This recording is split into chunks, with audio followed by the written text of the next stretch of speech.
Philadelphia Eagles are looking forward to clinching their second NFC East division title in 3 years, and the Washington Commanders are looking forward to making them do it next week against the Dallas Cowboys. That and more coming up on this crossover Thursday episode of Locked On Eagles and Locked On Commanders.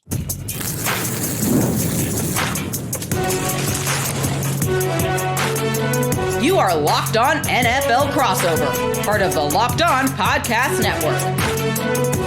Your team every day.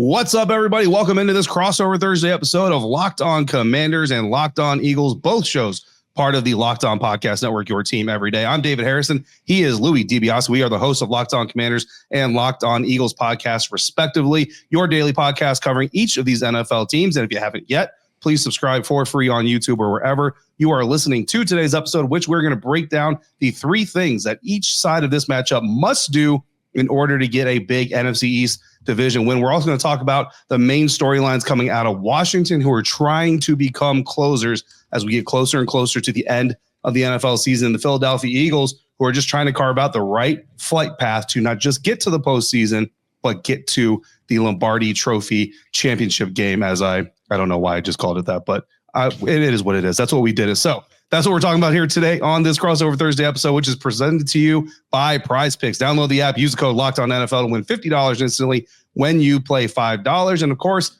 we thank you for coming through today. Every dayers for each show. We appreciate you coming through every single day. Louie DiBiase, I appreciate sitting here with you. Look, I love all the crossovers we do, but just like Washington Commanders head coach Dan Quinn, the NFC East crossovers just hit a little bit different, man. Like these games just mean a little bit more. They're a little bit more competitive. Even when it's like the New York Giants at the bottom of the division, there's still going to be a fight there. Even when it's the Washington Commanders at the bottom of the division last year, there's still going to be a fight there. So these things are always a little bit more fun. Plus, we know each other a little bit more. So, Louie, what's going on with the Philadelphia Eagles? Because I understand city of brotherly love, AJ and Jalen are feeling it. What's going on with Philly? It is crazy how different 1 week in the NFL can make, where at this time last week, we're putting out fires.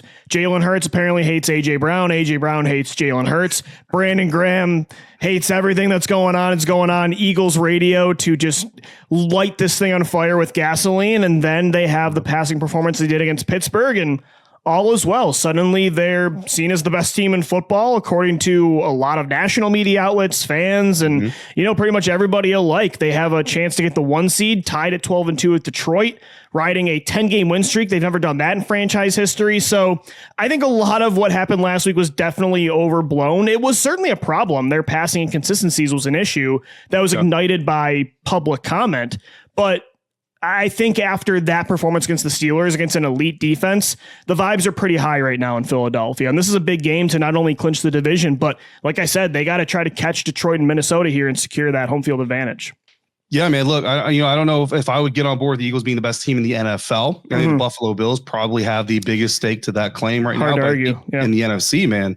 I mean, look what the Lions are going through. Like David Montgomery is on his third. He's on his third opinion, trying to save. That's when you know it's over. When you're asking a third doctor, that's when you know your stuff's messed up. I mean, look, I applaud him for trying. That's the heart of the warrior right there. I applaud him for trying. But what they're going through, the Minnesota Vikings, is Sam Darnold real, not real? I think the Eagles certainly have a stake to claim to being the best team in the NFC. Obviously, the best team in the NFC East, because whether it comes against Washington, Dallas, or the New York Giants, I mean, the Eagles need one win to clinch. They're going to get that win, right? I mean, we're trying to delay the inevitable here in Landover, Maryland this weekend is what we're trying to do. But the question here is, are we to the point now? And like you said, the difference a week makes, because I've been on a lot of shows and I've said, as weird as it kind of sounds, the key to beating the Philadelphia Eagles is to make Jalen Hurts be the savior of the game. Because if Saquon wants to be or needs to be the savior, we know Saquon can be the savior. Is it fair to say that now the Eagles are finding a balance to where if Jalen needs to save the game, he can? Yeah, I think so. And I think over the last 2 years, he's shown he can do that. Is he ever going to be the consistent pocket passer inside a structure, the processor of a Pat Mahomes, a Joe Burrow, even to a degree, like, of course, Josh Allen right now or Lamar Jackson? Probably not. He's an RPO quarterback that goes off field, very rhythm and momentum based. Like, he's going to rely on explosive plays outside of structure with his mobility, throwing the deep ball. But you weren't even really getting that, David. Like, throughout this 10-game win streak, that was the problem. Was I'm not asking for 2022 MVP finalist Jalen Hurts that we saw in Super Bowl 57, but you weren't even getting the Jalen Hurts of early last year, who was inconsistent, but you still got a lot of great moments. What he showed against the Steelers showed us that he still does have that greatness in him at times against really good defenses and big moments. Like, that's a game you got to have. So I think the confidence is instilled now in this football team that if they have to do that, they can. Are they suddenly going to change their identity and start throwing the ball 30 plus times again? No. Saquon Barkley is still the Batman of this offense, but I do think Jalen Hurts showed on Sunday he can be Robin, and if he's got to be Batman at times, especially in the biggest spots, i.e. January and the postseason coming up, he can still be that player. Yeah, and I'm a big fan of Jalen Hurts, man. I remember before that Super Bowl run, the season that Super Bowl run happened, and I went on an Eagles podcast. I can't remember the name of it now, to be honest with you. I apologize. It's been a while. And I praised Jalen Hurts to the point where that host actually said, hold on, let me ask you something. If the Philadelphia Eagles called right now and said, give us a first round pick or say a third and a future third for Jalen Hurts, would you take that deal? And I, without hesitation, said, yes, I would take that deal. And he said, well, I hope that you become the GM because I would love to take that deal too.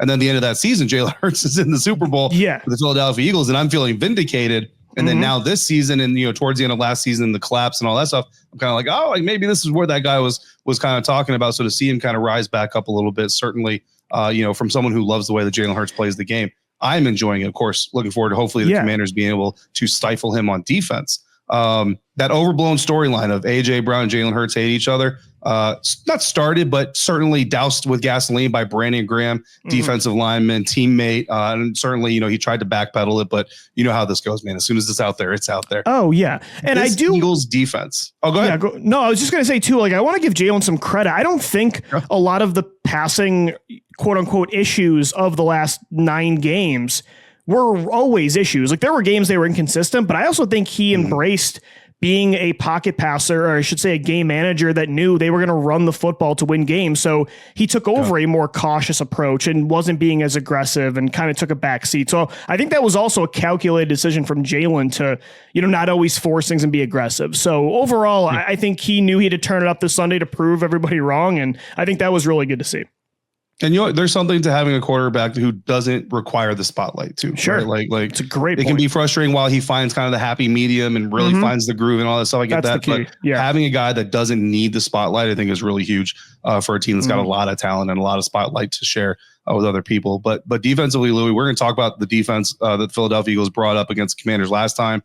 Again, because it was incredibly impressive. I'm still flabbergasted every time I talk about it. But overall, Philadelphia Eagles defense, how's that unit looking? How has Vic Fangio got that group going? I can't believe that they're number one in so many categories on defense. Like, they've been the best defense in football over the last 2 months. And I mean, they're the youngest team in football on defense. That's the most incredible part about it. I was excited heading into the season. I didn't think they would be this far along. I mean, Quinyon Mitchell doesn't just look like a rookie of the year favorite, but also a first team all-pro candidate. And, Cooper DeJean already looks like one of the best slot corners in football. Their defensive line, Jalen Carter, is a game wrecker that teams have to double every play, and it's opening things up for Nolan Smith and Josh Sweat. Milton Williams having a breakout year. They not only, Philadelphia never has good linebackers, they've got 2 of them right now in Kobe Dean and Zach Bond. So, the defense overall, Vic Fangio, there's been years where the Eagles defense is really great because of coaching, and there's been years where it's really great because of personnel. This year, it's finally this perfect marriage of the coach understanding the personnel and the personnel just being in the perfect position to succeed. So they have really dominated, and they're not winning in spite of any position on that side of the ball right now. Yeah, and look, I know Howie Roseman does not get near the credit that he should. Of course, I'm joking because Howie Roseman gets all the credit in the world. But the fact that Quinyon Mitchell and Cooper DeJean are doing what they're doing. I mean, outside of cornerback, arguably the hardest position to transition from college football to the NFL. I totally agree. And they got 2. They got 2 who are like, what do you mean it's hard? Yeah, we're just doing this thing. And David, that's the one thing Howie was just never good at, was finding young cornerback talent. If you look at when they won the Super Bowl in 2017, they won in spite of corner. 2022, it was veteran corners. He finally invested in corners in the draft early. And like you said, he got not just 1 stud, but 2. It really is unbelievable. I've been screaming on this podcast from the mountaintops over the last few years for him to do this. And finally he did, and it's working out. Finally pulled it off, man, and finding Zach Bond too. And that's a great find as well. A big fan of Zach Bond and the way that he plays the game. I know Commanders fans are hating me here. Like, I'm a fan of this. I'm a football fan, guys. You know this. Yeah. Commanders fans, I'm a football fan. You know what I mean? So I love good football players. So it is what it is. The Eagles certainly have some good football players. But guess what? The Washington Commanders have some good football players too. So now it's time to turn the lens onto the burgundy and gold. We'll do that next on this Locked On crossover episode of Locked On Commanders, Locked On Eagles, part of the Locked On Podcast Network, your team every day. Today's Crossover Thursday episode is brought to you in part by the college football playoffs. It is that time of year. The college football playoffs is back with a newly expanded 12-team format. It's guaranteed to be bigger and better than ever, bringing you all the hard-hitting and the high-flying excitement that you love. TNT Sports' coverage of the college football playoff begins December 21st, starting with the college football playoff kickoff show presented by AT&T at 11 a.m. Eastern, leading into our first matchup, the Southern Methodist University Mustangs battling the Penn State Nittany Lions at noon. Then the Clemson Tigers look to upset the Texas Longhorns in a showdown at 4 p.m. Eastern. Don't miss a moment of the action. Watch the college football playoff presented by Allstate live on TNT, True TV, TBS, and Max. Today's episode is also brought to you in part by Hillsdale College. Time is our most precious commodity, so don't waste it scrolling through the same mind-numbing content for hours and hours. How can you spend it more wisely to improve yourself? Well, you can study history, economics, the great works of literature, the meaning of the U.S. Constitution. Maybe you studied these things in school, maybe not. Even if you did, maybe it's time for a refresher. Time and technology have changed a lot of things, but they have not changed the basic fundamental truths about the world and our place in it. And our sponsor, Hillsdale College, is offering more than 40 free, that's right, free online courses, including Constitution 101, Introduction to Free Market Economics, The Great American Story, and the Rise and Fall of the Roman Republic, and a brand new documentary style course on Marxism, socialism, and communism. So go to hillsdale.edu/locked-on to enroll. There's no cost. It's easy to get started. That's hillsdale.edu/locked-on to register at hillsdale.edu/locked-on. Locked On Eagles, Locked On Commanders crossover Thursday, big NFC East matchup here, week 16 of the NFL season. We just talked about kind of everything going on around the Philadelphia Eagles. Now we're going to turn to the home team, Washington Commanders, and Louie for the offense. The last time the Commanders faced Philadelphia Eagles defense, they scored a whopping 18 points. Not good. Yeah. Now, it was the middle game of a 3-game losing streak. First game, they scored 27 against Pittsburgh Steelers. Look, you put 27 points on the board against any NFL team, you definitely expect to have a chance to win. They certainly had a chance to win that game. Unfortunately, they come up short. Really bad blown coverage by Benjamin St-Juste late contributes to the Pittsburgh Steelers getting the win there. 26 points against Dallas Cowboys the week after the Eagles game, the third loss of that 3-game losing streak. And contextualizing this thing, the 26 points they put up against Dallas Cowboys, you would again say, well, you'd expect to be in that game. And certainly they were actually in it late because of some craziness. But too little, too late. A lot of those points come in kind of a wild, shootout style ending to that game that included Kevontae Turpin kickoff return for a touchdown and a kickoff return for a touchdown late just to really seal. I can't remember who that was on the onside kick. But bottom line is the questions started coming in. Is Kliff Kingsbury's offense getting figured out? Is the second half of the season Kliff Kingsbury collapse coming? Well, fortunately for the Commanders, 40 burger against the Tennessee Titans, only 20 points on the stat sheet against the New Orleans Saints. When you look at what Kliff Kingsbury dialed up and what could have happened had the players executed appropriately and Jane Daniels and Terry McLaurin not miss on 3 touchdown bomb opportunities, 37 points is what Kliff Kingsbury drew up. They just didn't execute enough to get all of them. Still escaped New Orleans with a 2019 win. So this offense looks like they're on a little bit of a different level than they were the last time they faced the Philadelphia Eagles. And that's what Commanders fans are going to cling to hope that the potential to beat the Eagles that was shown in week 11 becomes an actual win over the Philadelphia Eagles. And I'm not mistaken, but Jaden Daniels, was he banged up a little bit in that game too, heading into the Eagles matchup? Yeah. Yeah, he had injured his rib a few weeks before, and, you know, differing opinions on how much the rib was impacting it. Okay. The short week, no real practices. That's something that Dan Quinn pointed to. Yeah. I noticed, and some other media members noticed, that every time Jaden didn't have the ball in his hand, his hands went right into the hand warmer. So we're like, did the cold affect them? Things like that. So there's a lot of different things. But yeah, the rib injury certainly was still a part of that. And I think that's a big part of this matchup. When quarterbacks have had success against the Eagles defense this year, a lot of it has been outside of structure, mobile quarterbacks extending plays with their legs. You look at Joe Burrow had a lot of success in that way against the Eagles a couple weeks after the bye week in Cincinnati. I think Lamar Jackson had some success in that way too. So that's going to be a big key for the Eagles defense is Jaden Daniels' mobility, trying to keep him inside the pocket. I think they did a good job of that first matchup, but that's why I was wondering, because health-wise, it didn't seem like he was exactly the same as he was early in the year, probably because of the ribs, but that's going to be a big thing to watch in this game. Yeah, no, absolutely 100%. That's something the Eagles did a really good job of, is bottling up Brian Robinson Jr., but also bottling up Jaden Daniels. And I actually have to give credit again to Mark Schlereth.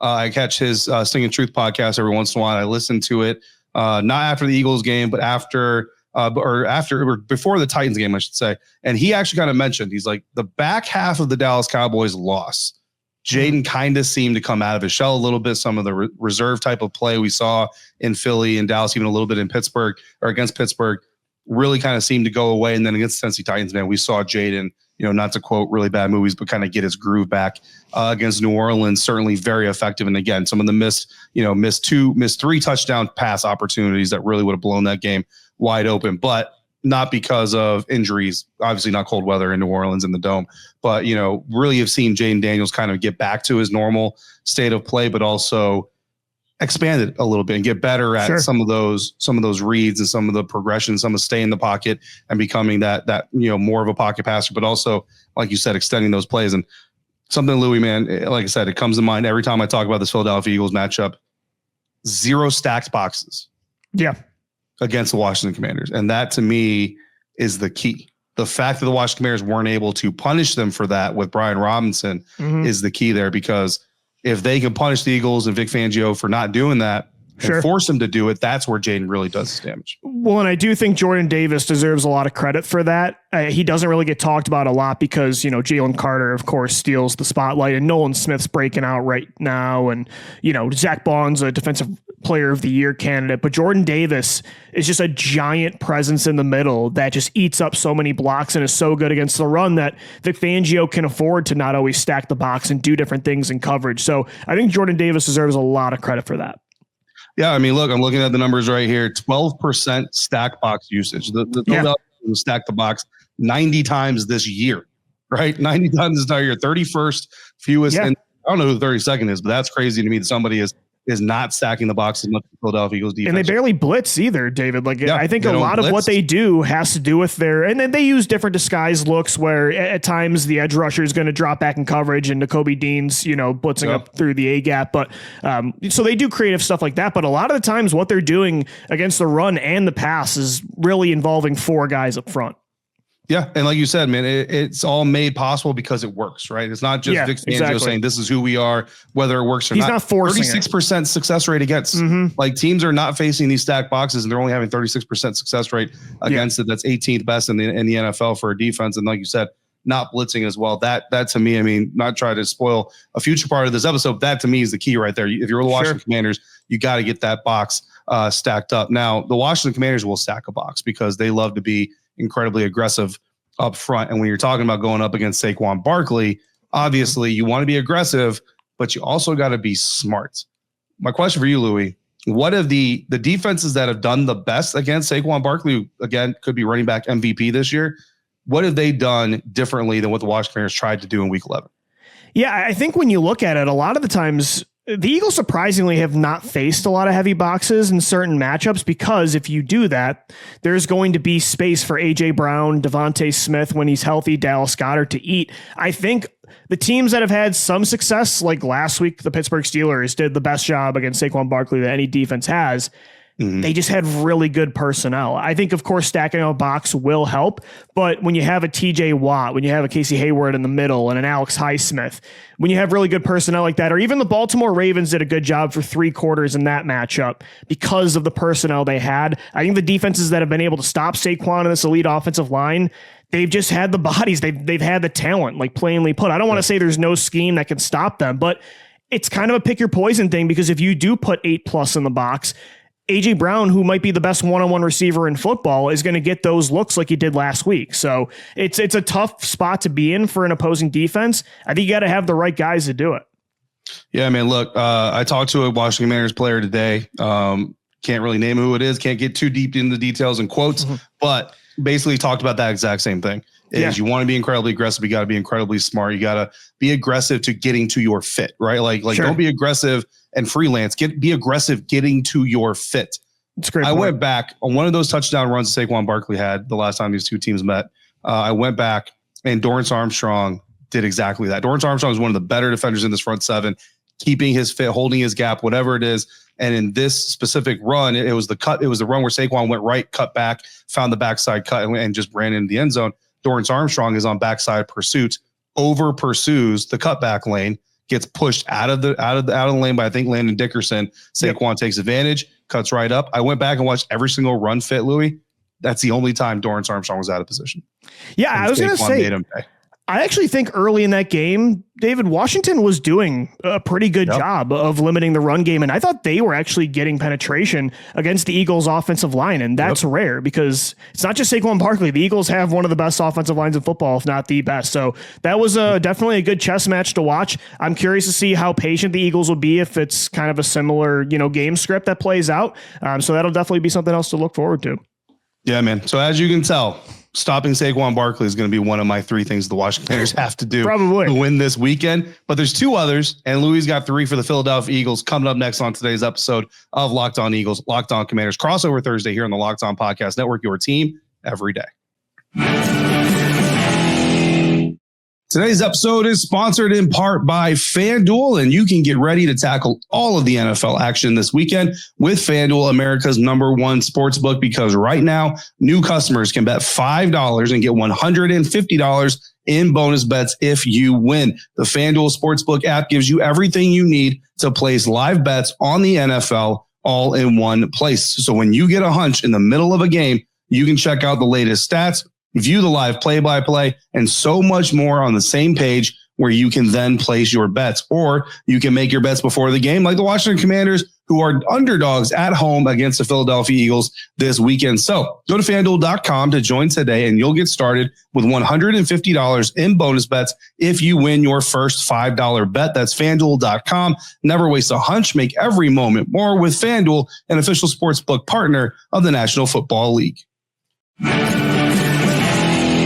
This week's Crossover Thursday episode of Locked On Eagles and Locked On Commanders is brought to you by Prize Picks. Download the Prize Picks app.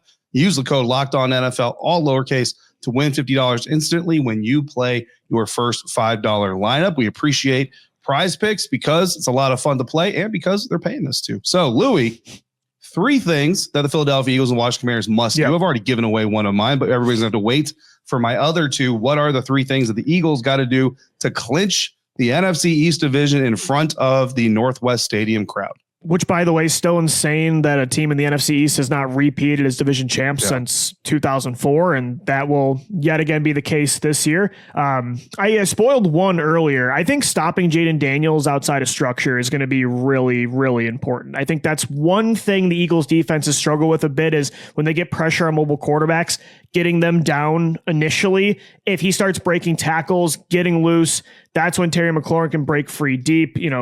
Brian Robinson as well getting involved in this. I think that's the second thing. Limit Brian Robinson. That run game is the bread and butter of the Commanders' offense, kind of like it is for the Eagles with Jalen Hurts and Saquon Barkley. So if they can win that matchup and limit Brian Robinson again and force Jaden Daniels to have to throw the football, especially from behind, that's a good blueprint. And I think the number 3 thing, one thing for the Eagles offense, stay balanced. Again, you got to commit to the run game, but I think last week the success they had through the air, it's important to keep that momentum going into the playoffs. You want to be multiple.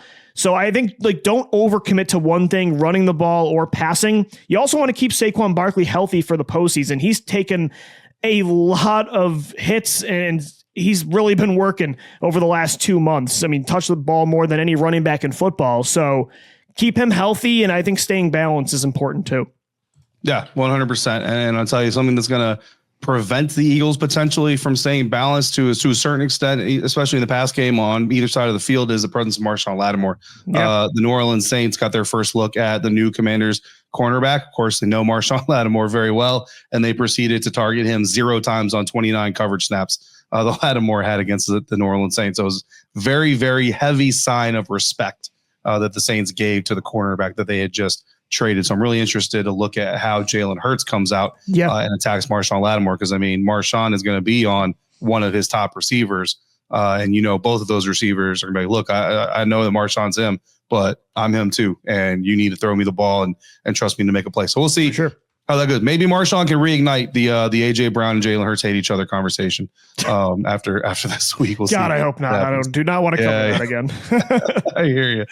For the Commanders, 3 things. Obviously, again, contain Saquon Barkley. And Louie, you mentioned it. You gave the Commanders defense a hat tip, and I'm glad you did that because I'm going to do that as well. Look, overall in the game, if you're stat scouting, Saquon Barkley had 5.6 yards per carry against the Washington Commanders. You said it's a terrible run defense showing by the Washington Commanders. However, first 24 carries, Saquon Barkley averaged 3.5 yards per carry. That is very good against a guy like Saquon Barkley, and well below the 4.76 yards per carry the Commanders defense is giving up per run right now overall for the season. 24 carries, 84 yards before he busted out for 62 yards and 2 touchdowns on 2 carries to end. Tends to be the way it goes. End that game. Yeah, and look, that's what Dan Quinn said too on Wednesday. He said, look, the best players in NFL history always turn it up in the fourth quarter. So the Washington Commanders defense has to turn it up in the fourth quarter. It's not enough to stop him for 60 plays. You've got to stop him for 62 if that's how many they run, obviously. Number 2, force the Eagles in. We talked about it again. Vic Fangio doesn't want to stack the box. You've got to make him stack the box. How do you do that? Brian Robinson Jr. and that run game. That offensive line, Louie, not happy after that Eagles game, nor should they have been because they got their butts kicked. Number 3, paint by numbers. That number is number 17. Continue to move Terry McLaurin around. We screamed for it during the Eagles game, after the Eagles game. Finally, it's happening. Get Terry away from Quinn. You know what? I don't even want to see Terry Guantanamo Bay on the left side. I don't even want to see him lined up on the left side. Give that rookie all the respect in the world. That was probably Q's best game of the year for sure. Absolutely. But you know what? And he had some help. And that's the thing. Again, we talk about non-spotlight players, right? CJ Gardner-Johnson had a hand in that. Zach Bond had a hand in that. Like, obviously Vic Fangio had a big hand in that. So paint by numbers, get number 17 going, most likely by getting him away from Quinyon Mitchell as much as possible. Those are 3 things the Commanders got to do to get a win. No, I'm looking at that matchup too. I mean, Quinyon Mitchell had such a good game, but if McLaurin moves around, he might get some matchups against Darius Slay, Cooper DeJean. This is going to be a good chess match. It's not just important for the Eagles to win this one to get the 1 seed, but David, I think too for Washington, they've beaten a lot of good or okay teams, not great teams this year. But if they get this one, that's a signature win. That's a huge confidence boost heading into the postseason to know hey, we can hang with the best of the best in this conference. So it's an important game for both. And I mean, technically the division's still up for grabs. So that's still something to fight for too. Absolutely. Absolutely. Look, Dallas Cowboys could do the unthinkable in week 17. The New York Giants could. Nah, bro, that's not going to happen. Yeah, probably not. That's all right. We'll talk about all that coming up in the weeks ahead. In the next episode of Locked On Commanders, I'm going to give you my final thoughts on this matchup. Louie and Gino Camilleri over Locked On Eagles got more content for you coming as well. In the meantime, make sure you make Locked On NFL your next listen in the morning. Madman Tyler Rowland kicks you off with a double shot of NFL espresso, and then come through for the barbershop real NFL talk vibes with Tony Wiggins. It's the all new Locked On NFL, and it's twice a day. As always, thank you for making Locked On Commanders and Locked On Eagles your first listens of the day, every dayers. Thanks for coming through as consistently as you do. For Louie DiBiase, I'm David Harrison. For Locked On Eagles, Locked On Commanders, part of the Locked On Podcast Network, your team every day.